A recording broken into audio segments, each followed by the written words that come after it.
guys, today we are here in Suisun by Fairfield in California, and we're paddle boarding today around this early in Suisun Marshes. I think that's what you call them, or the grizzly bear, grizzly slough.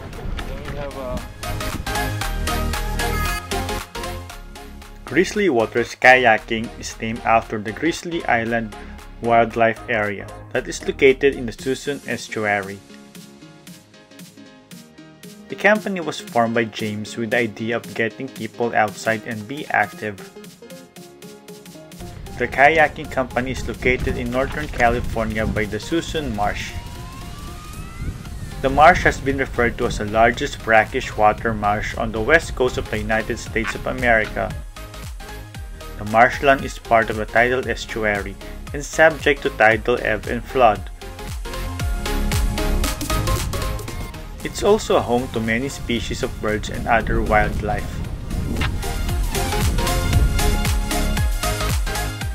Getting started, you have to sign a waiver,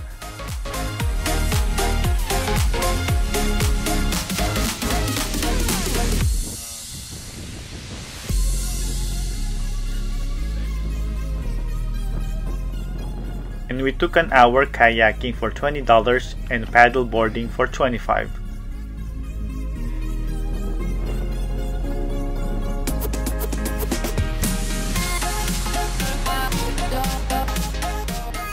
Before going out into the water, we get a crash course on how to paddle.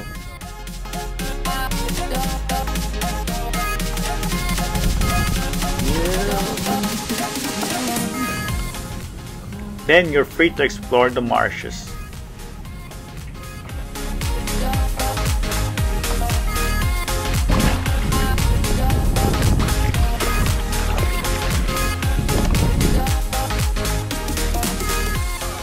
The Suisun Marsh is named after the Suisunese, a Patwin sub-tribe who inhabited the area around 200 years ago.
Dikit na tayo sa rin.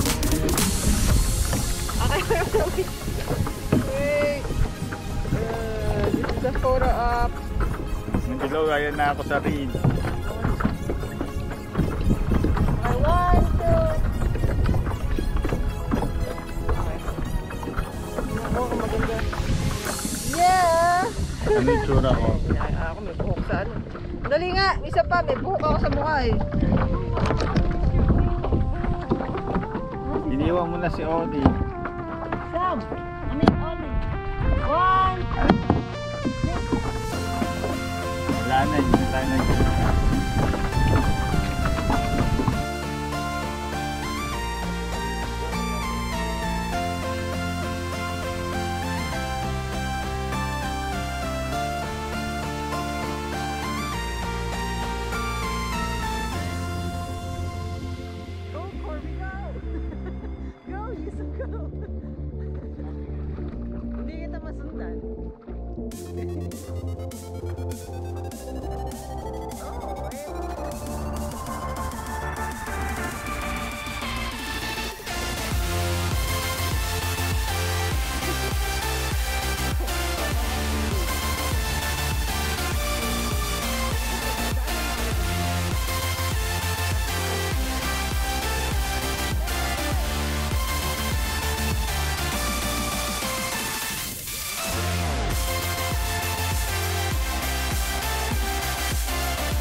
be heading back now. It was a nice hour learning how to kayak.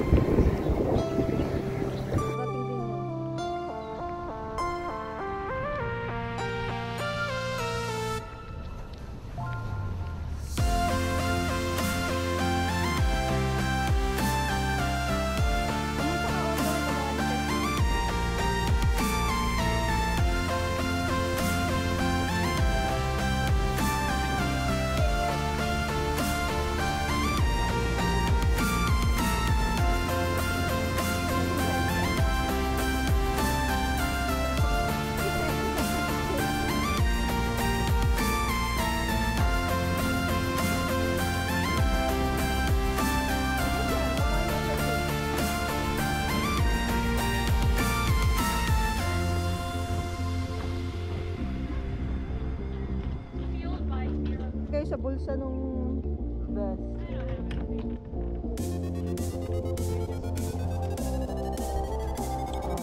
Sabit mo dun sa harbor.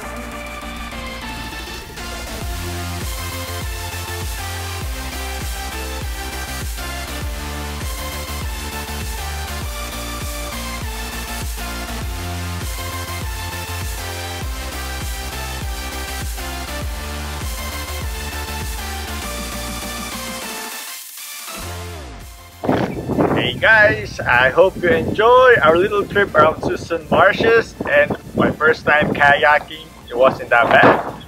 Until next time, don't forget to like, share, and subscribe. Bye!